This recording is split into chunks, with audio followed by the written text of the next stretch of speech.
ataupun tema penting yang dibincangkan di dalam grup surah yang ketujuh ni,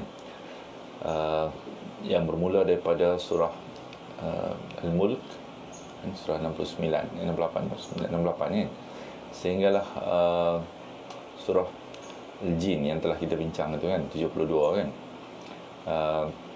Dan kita insyaAllah sekali lagi kandungan ataupun tema utama yang dibincangkan di dalam surah ni adalah tentang amaran ataupun inzar, peringatan, warning, inzar kepada khususnya kaum Quraisy, pemuka-pemuka Quraisy, orang musyrik Mekah, dan isu-isu yang kita bincangkan dalam surah-surah yang telah berlalu sebelum ni. Kalau kita imbas kembali, yang terakhir kita bincang surah Nuh dan surah Al-Jin, dua surah yang kembar kan. Dan dua surah ni membincangkan dari aspek pertama, surah Nuh kita kata tentang tentangan yang diberikan oleh pemuka-pemuka pemimpin golongan Al-Malak daripada masyarakat yang menerima dakwah, ditujukan dakwah kepada mereka ataupun mad'u ni kan. So dua-dua surah ni membincangkan tentang mad'u ni yang menerima seruan ataupun menerima seruan Rasul ni, dan apa yang disampaikan oleh Rasulullah SAW ni adalah Al-Quran yang kita baca ni kan. Ini adalah isi yang disampaikan kepada pemuka-pemuka Quraisy ni, bersama dengan description kan. So Al-Quran ni dia menceritakan isi dia kan, maudhu' yang disampaikan kepada penerima mad'u ni. Dalam masa yang sama juga dia menceritakan tentang juga deskripsi tentang penerimaan mereka. Ini adalah style Quran. Biasanya mungkin kalau kita baca buku ke, kalau dia menceritakan tentang isi yang nak disampaikan, dia cerita tentang isi lah kan. Tapi ketika mana kandungan Al-Quran ni, mesej Al-Quran ni disampaikan kepada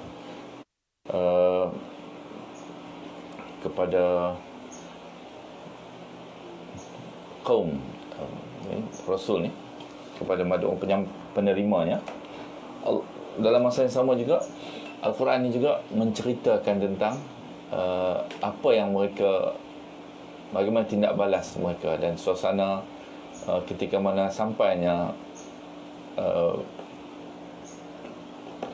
kandungan ni, mesej yang nak disampaikan ni kan. Maknanya dia adalah penceritaan yang hidup kan.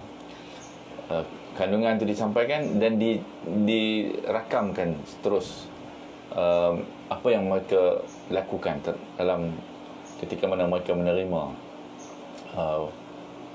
ini kan, apa nama, peringatan ini. Jadi dalam surah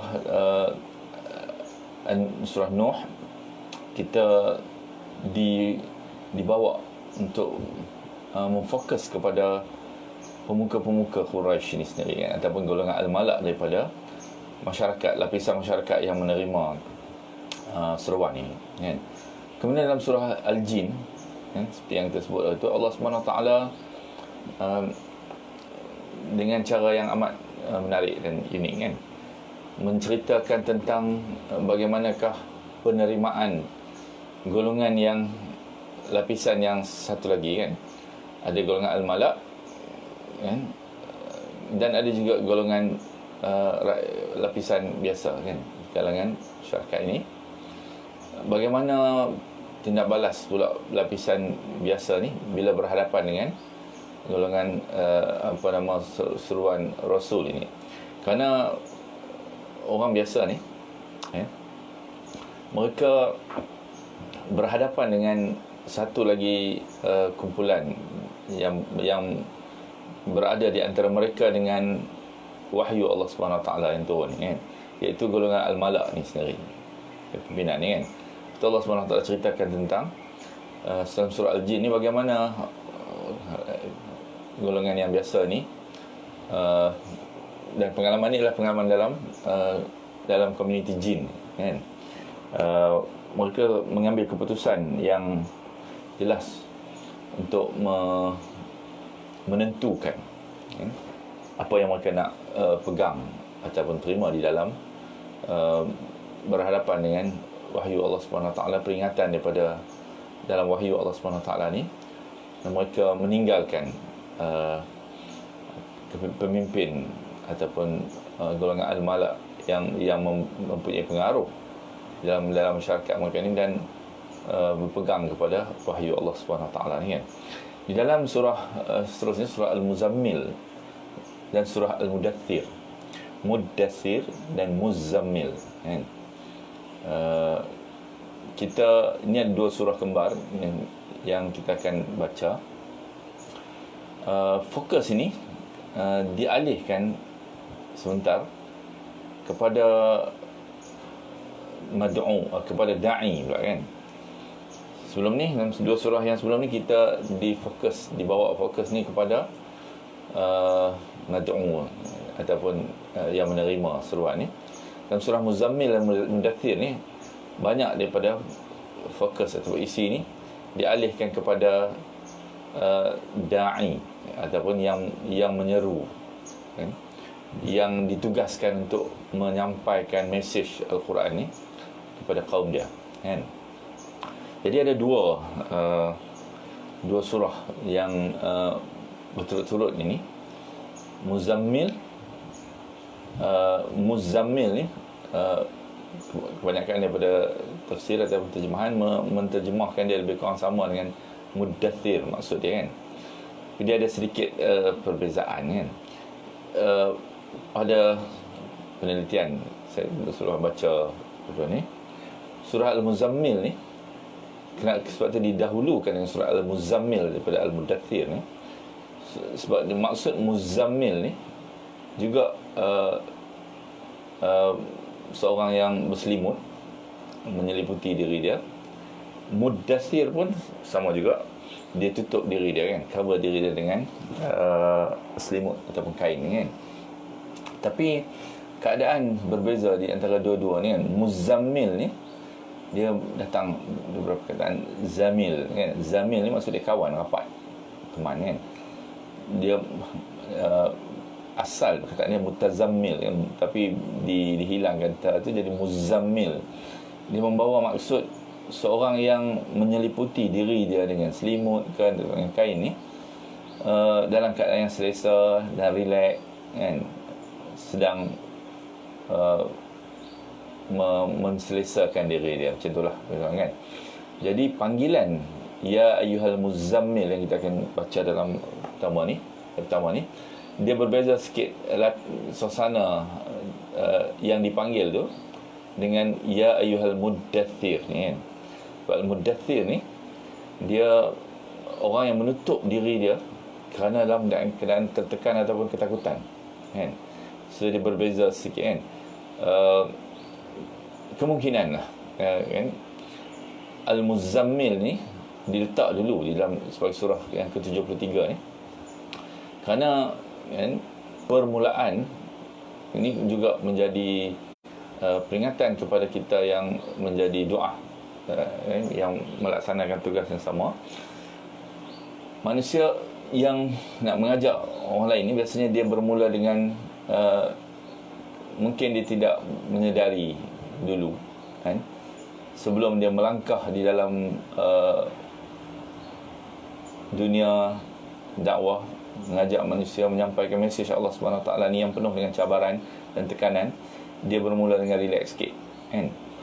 Jadi Allah Subhanahu Wa Taala mengejutkan orang yang relax ni untuk menyediakan diri dia kan. Tapi setelah dia menyampaikan seruan ni kan, dia akan menghadapi tekanan yang lebih besar lagi, lebih berat lagi dan, maka ketika itu dia akan berada dalam suasana tertekan dan juga mungkin ketakutan, kan. Jadi seruan Muddathir ini latar belakang dia lain sikit, kan. Jadi kita akan insya-Allah tengok, kita baca nanti, kan. Tapi surah Al-Muzammil ni adalah surah yang ke-73. Dia ada 20 ayat, kan. Ada 3 blok yang kita akan dibahagikan kepada 3 blok sub kisah cerita dia, kan. Dia ada 2 pendapat. Pendapat yang biasanya kita baca dalam tafsir-tafsir surah Al-Muzammil dan juga Muddathir ni, kedua-dua ni adalah berada di awal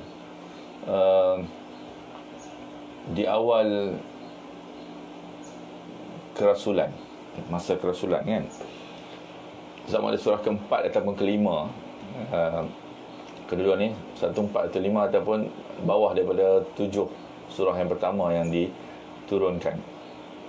Tapi dalam mungkin Amin Hasan Aslahi ni, dia berpendapat ini adalah surah yang turun ketika mana kemuncak daripada tekanan kepada Rasul, kan. Jadi gantung kita boleh kita baca, kita cuba memahami, dan kita, itu adalah pendapat, kan. Kenapa dia katakan ketika mana tentangan terhadap Rasul ni memuncak, nanti kita akan, bila kita baca, kita tengok apa yang dia tengahkan. Tapi poin yang penting yang mungkin kita nak faham itu, kalau kita baca tafsir ni, dia akan, Ibn Kathir dan sebagainya, dia akan ceritakan dulu tentang latar belakang ataupun asbabun nuzul, kan, yang berkaitan dengan latar belakang turunnya. Ini adalah kalau biasanya diambil sebagai surah-surah yang turun di peringkat awal, kan. Kalau Al-Muddathir ni, Rasulullah turun daripada Gua Hira, kan, ketika mula-mula mendapat wahyu balik ke rumah dia dan sebagainya. Nanti kita akan terus sikit bila kita baca Al-Muddathir ni. Jadi poin dia yang penting adalah surah ini sebab kita tinggalkan sekejap tentang masalah asbabun nuzul, kan. Tapi yang penting dia turun pada latar belakang ketika mana Rasul SAW sedang ataupun memulakan, sama ada memulakan ataupun sedang berada di kemuncak tekanan, kan. Tapi poin dia adalah dalam surah Al-Muzammil ni, Allah Subhanahu Wa Taala memanggil, Rasul dengan panggilan yang mesra sebenarnya, kan. Kalau Al-Muddathir ni, panggilan untuk orang yang sedang dalam macam ketakutan, melindungkan diri dia di bawah kain ni kerana ketakutan, kan. Jadi apa yang berlaku pada manusia, bila dia takut, dia akan tutup diri dia, kan. Tapi kalau Al-Muzammil ni, orang yang sedang relax dalam macam itulah, kan. Jadi insya-Allah kita cuba kita bacakan sikit, insya-Allah. Sebelum tu ada 3 blok, kita tengok sikit secara ringkas. Dalam blok yang pertama, ayat 1 hingga 14, Rasulullah SAW diperintahkan supaya mendirikan solat malam ni, kan, dan juga melaksanakan beberapa perkara dalam waktu solat malam ni, untuk persediaan diri dia, kan, dalam memikul tanggungjawab ni, kan. Bahagian kedua, ayat 15 hingga 19. Perhatian ni beralih sebentar kepada Mad'u balik, kan. Orang-orang Quraisy ni diperingatkan bahawa penghantaran Rasul Allah SWT ni tidak ada bezanya dari segi penghantaran ni, pengutusan ni, dengan Musa AS dihantar kepada kaum dia, kan. Jadi apa yang berlaku pada Musa dan apa tindak balas kaum dia kepada Musa ni akan juga berlaku kepada kaum yang Rasulullah SAW datang kepada mereka, bergantung pada tindak balas mereka, kan. Kemudian dalam yang ketiga, ayat 20. Ayat 20 ni ayat yang panjang, kan. Dan ayat ni mengikut tafsir kita ni, dia kata pendapat dia ayat ni diturunkan di Madinah. dia bukan di Mekah walaupun surah Makkiyah kan. Ini adalah salah satu contoh bagaimana koheren ni penting kan, kerana Allah SWT dia menyusun susunan ni datang daripada Allah SWT, di mana ayat ni dimasukkan. Jadi kita jangan tengok, jangan tanya tentang dia turun di mana tu, tapi bila kita baca ni kan, kalau kita nak mengkaji bolehlah kita tengok kan ayat tu turun di mana, Madinah ke Makkiyah ke. Tapi bila kita baca sebagai satu surah, kita letak sekejap ke tepi, kita tengok, kita fokus kepada apa yang nak disampaikan oleh surah ni kan. Itu approach yang diambil oleh pentafsir ni kan, tadabbur Quran. Okey, ayat ni di mana kewajipan tahajud yang diwajibkan di ayat diturunkan kepada Rasulullah di ayat pertama ni, di blok yang pertama tu, diringankan sikit kan. Itu dan ditambah dengan skema yang lebih ringan sikit. Nanti kita akan bincangkan, kita masuk kan. Okey, itu adalah gambaran yang kita akan baca dalam surah ni kan. Okey, kita insya-Allah moga-moga Allah SWT mempermudahkan kita untuk memahami dan mendapat kebaikan daripada surah ini, dan insya-Allah menjadikan kita orang yang dapat mengamalkan, memanfaatkan surah ini untuk dibawa sebagai petunjuk kepada kehidupan kita kan. A'udzubillahi minasyaitanirrajim. Bismillahirrahmanirrahim. Ya ayyuhal muzammil, wahai orang-orang yang berselimut. Jadi seperti tadi saya sebut, muzammil ni adalah dia dalam bentuk panggilan yang mesra kan? Dia bukan dalam bentuk panggilan yang mengejutkan orang yang takut kan sebagainya, tapi dia dalam bentuk orang yang sedang relax kan. Jadi kata dalam tafsir ni dia sebut Rasulullah SAW, ini panggilan ketika mana Rasulullah SAW sedang berhadapan dengan keadaan yang dia hadapi bila dia berhadapan dengan kaum dia di kemuncak tekanan dia. Tapi saya lebih condong untuk mengatakan ini adalah keadaan di mana di permulaan sikit dulu kan, tekanan tu tidak terlalu memuncak sangat lagi kan, tapi ketika mana Rasulullah SAW masih lagi tidak dapat membayangkan sepenuhnya kan, apa yang akan dia hadapi di hadapannya. Sebab itu dia bermula dengan keadaan yang masih lagi merasa untuk menikmati hubungan dia dengan Allah SWT kan. Kalau dalam Amin Hasan Aslahi ni, dia kata dia menjelaskan keadaan ni bila mana Rasulullah SAW dalam keadaan yang tekanan yang memuncak, maka dia masuk dalam selimut kan, dan dia mengasingkan diri dia daripada orang lain untuk dalam keadaan dia rasa amat selesa sebab dia sedang berhubung dengan Allah SWT dan mengharapkan dia rasa bila dia berhubung dengan Allah SWT ni hilanglah diri dia daripada masalah-masalah yang dia sedang hadapi, dan dia rasa amat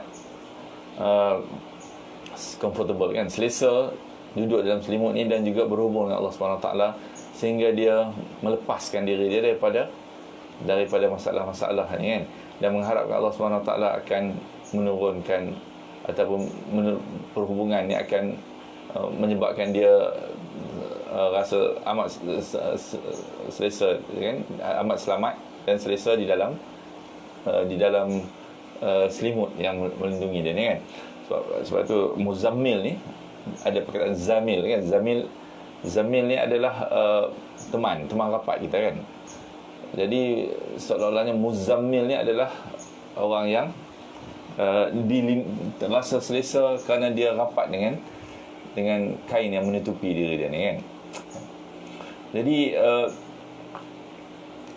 tekanan ini ataupun keadaan untuk memikul dakwah ni menyebabkan Rasulullah SAW ni dia suka menyendiri untuk mendekatkan diri dia kepada Allah, sebab dia rasa selesa dengan ini lebih. Sebab Rasul ni dia ada dua keadaan kan. Satu keadaan dia bercakap dengan Rabb, Tuhan. Kan? Satu lagi keadaan dia bercakap dengan kaum dia, kan? Berhubung dengan kaum dia ni amat meletihkan dan amat memberi tekanan kepada jiwa dia, kan? Jadi seolah-olahnya Rasul dia mengasingkan diri dia untuk, bila dia bercakap dengan Allah Subhanahu Wa Taala ni, dengan Tuhan, dengan Rabb dia, ini adalah bentuk perhubungan yang amat menyegarkan jiwa, kan? Bagi dia, kan? Dan mengembalikan persediaan dia untuk berhadapan dengan kaum dia balik, kan? Tapi sebab itulah dia rasa lebih selesa untuk lari sekejap dan selimutkan diri dia, kan? Sehingga mungkin, kan, dia amat tenggelam di dalam keadaan ni, kan? Jadi dalam keadaan ni panggilan manja Allah SWT, ini bentuk panggilan yang lebih mesra, kan? Jadi Allah kata, ya ayyuhal muzammil, wahai orang yang berselimut, orang yang sedang relax, selesa, kan? Qumil laila illa qalilan, bangunlah, kan? Jadi seruan dia ini adalah supaya bangun dan hadapilah keadaan yang sedang kamu hadapi di luar, yang sebenarnya, kan? Sebab kamu akan berhadapan dengan tugas yang berat ini sehinggalah akhir hayat kamu, kan? Inilah realiti baru yang berhadapan dengan kehidupan Rasul sallallahu alaihi wasallam. Sebelum daripada dia angkat menjadi Rasul ni, dia tidak berhadapan dengan keadaan yang macam ni, kan? Sebab ketika mana sebelum dia menjadi Rasul, dia adalah dikenali sebagai seorang Al-Amin, kan? Mendapat kedudukan yang special daripada mata kaum dia, masyarakat dia, kan? Orang yang amat dipercayai, anak yatim, kan? Kemudian dia biasa dengan tugas-tugas dia. Malah beberapa tahun sebelum menjadi Rasul ni, dia telah bertahannuth, kan? Boleh ada masa duduk di gua, kan? Untuk memerhati diri dia dan memisahkan dia, khulwah, kan? Memisahkan diri dia dan bermunajat kepada Allah Subhanahu Wa Taala, memikirkan tentang keadaan sekeliling dia, apakah hakikat yang sedang hadapi dalam kehidupan masyarakat dia. Sebab dia rasa kehidupan masyarakat ni kehidupan yang tidak betul, kan? Itu adalah lintasan hati kecil seorang Rasul ni. Jadi Allah Subhanahu Wa Taala bawa dia, pisahkan diri dia dan bersendirian dengan Allah Subhanahu Wa Taala. Dan ini amat menjadi nikmat kepada dia, kan? Ini dalam 2-3 tahun yang pertama sebelum Rasul SAW diangkat menjadi Rasul ni, kan? Masa dia di Gua Hira ni, dan dia ini berjalan dalam keadaan dia rasa amat selesa dan amat seronok, kan? Berhubung dengan Allah SWT. Dalam keadaan inilah Allah SWT kejutkan dia, kan? Ya ayyuhal muzammil, wahai orang yang berselimut, bangunlah, kan? Sebab selepas ini kamu akan mula dengan berhadapan dengan kehidupan yang akan menjadi kehidupan yang biasa untuk kamu sehinggalah akhir hayat kamu, kan? Dan kamu akan membawa tugas yang besar, kan? Jadi berhadapan dengan tugas besar ni, jiwa manusia, kan, kadang-kadang rasa amat tertekan, kan?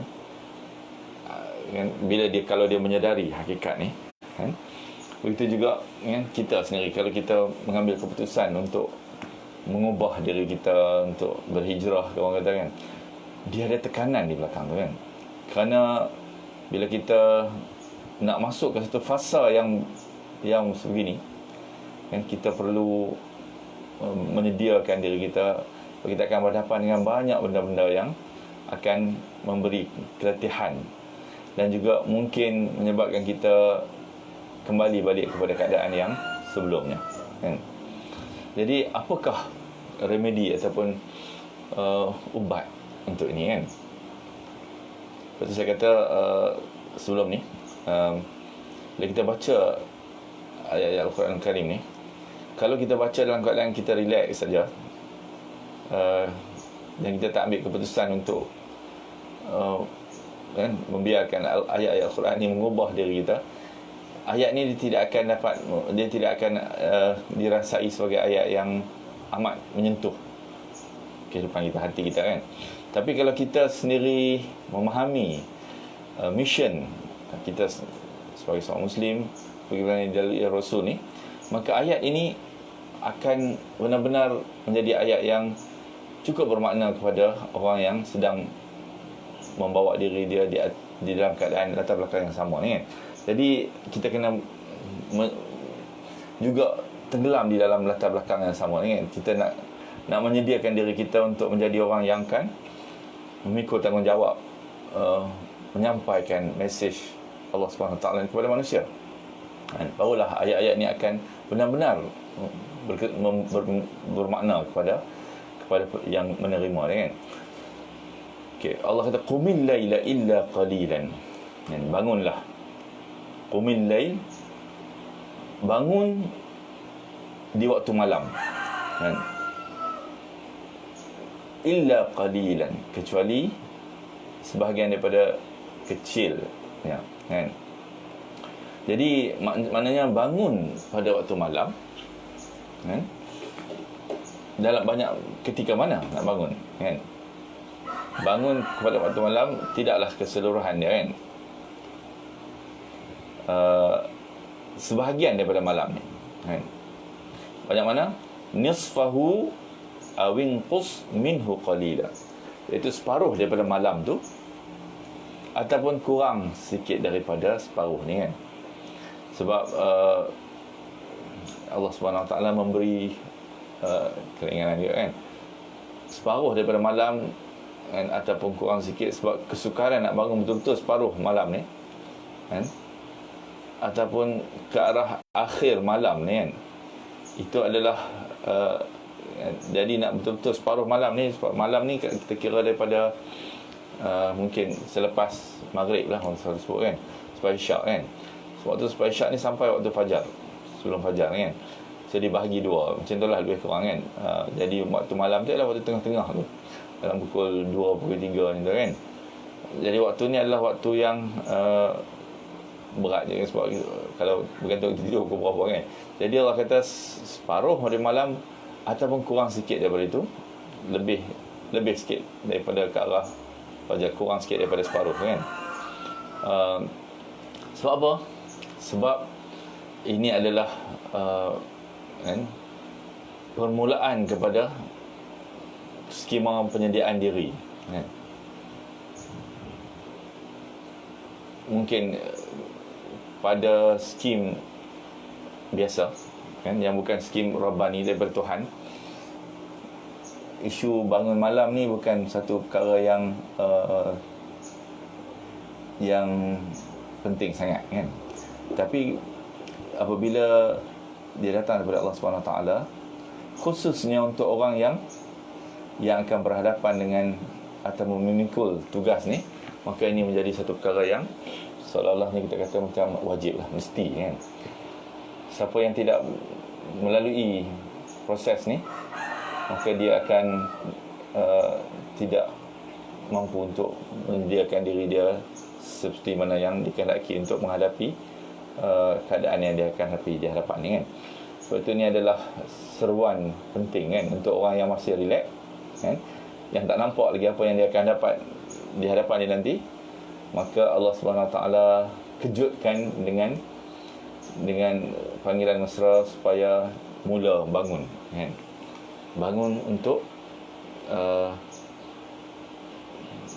apa? Bangun untuk mengingati Allah SWT kan. Khususnya bangun ni solat kan.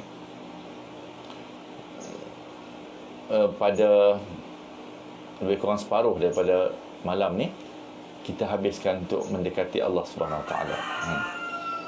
Auzid alaihi, ataupun lebihkan sedikit, maknanya dia ada plus minus kan. Boleh separuh ataupun kurang sikit ataupun lebih sikit daripada tu kan. Apa yang nak dibuat di dalam bangun malam ni kan? yang satu perkara yang besar yang nak dibuat dalam bangun malam ni adalah warattilil qur'ana tartila. Bacalah Al-Quran ini dengan perlahan-lahan, kan? Baca dengan slow. Jadi bukan untuk menghabiskan bacaan saja, tapi poin yang penting adalah baca untuk meneliti dan melihat dengan mendalam, kan? Dan yang disertakan dalam ini juga sebenarnya bangun malam ni dimaksudkan juga dengan bangun bersolat malam, qiyamul lail, kan? Ini juga sebenarnya maksud sebab kita nak masuk bulan Ramadan ni, kan? Solat tarawih ni asal dia adalah solat qiyamul lail. Dia tak ada perkataan tarawih ni daripada Rasulullah SAW. Tarawih ni adalah solat qiyamul lail yang biasalah sebenarnya, kan? Seperti mana yang lain-lain, cuma di-institutionalize, kan, dirasmikan oleh Sayyidina Umar bila dia buat secara berjemaah di masjid dan sebagainya untuk khas bulan Ramadan, kan? Jadi sebenarnya bukan target penting dalam solat malam ni adalah untuk terkesan dengan bacaan kita, kan? Jadi disuruh baca perlahan-lahan. Sebab kalau surah ni, ada seorang pendapat kata surah ni awal-awal diturunkan di awal-awal kerasulan Rasul, maknanya baru sedikit ayat-ayat Quran yang turun, kan? Tak ada lagi surah-surah panjang, surah Al-Baqarah ke, surah Ali Imran ke. Jadi kemungkinan kalaulah surah ni awal, Rasul ada berapa surah saja baru turun. Kalau surah ni surah keempat ataupun kelima, ada beberapa surah yang pendek-pendek je baru turun. Jadi bacaan malam ni yang lama, separuh malam tu, kemungkinannya baca berulang-ulang lah, kan? Surah yang sama, kan? Dan dibacakan amat perlahan untuk menjiwai, kan, kandungan, kan? Jadi kemungkinan apa yang Rasul akan baca dalam solat malam masa ni, antara dia surah-surah macam ni, kan? Sebab ini adalah ingatan, panggilan Allah. Jadi bila baca tu, dirasakan betul-betul seolah-olah Allah sedang memanggil dia, kan? Ya ayyuhal muzammil. Macam inilah bentuk hubungan dengan bangun malam yang Allah SWT jadikan sebagai skim untuk membentuk diri dia, kan? InsyaAllah rasanya kita berhenti dulu dekat ni. Kita akan sambung sikit lagi nanti, kan? Kita malam minta tak, kita baru permulaan blog ni, kan? InsyaAllah nanti kita akan sambung kalau dia panjangkan umur malam ni, bersedia untuk melalui, kan? So persediaan untuk membaca surah Al-Muzammil ni adalah kita kena letakkan diri kita juga sebagai orang yang akan memikul tanggungjawab ni juga, kan? Barulah dia akan memberi makna apa yang kita baca ni kepada diri kita, kan? Barulah dia akan menjadi kita akan rasa dia ditujukan untuk kita, kan? Tapi kalau kita tidak berada dalam suasana, tak buat apa-apa, tak peduli pun masalah mesej Al-Quran yang nak sampai kepada manusia dan sebagainya, maka mungkin dia tidak menjadi point, kan? Yang kita rasa ditujukan kepada diri kita ni, kan? InsyaAllah jangan ke mana-mana. Malam ni kita akan sambung lagi. Sudah hingga wabillahi taufiq. Assalamualaikum warahmatullahi wabarakatuh.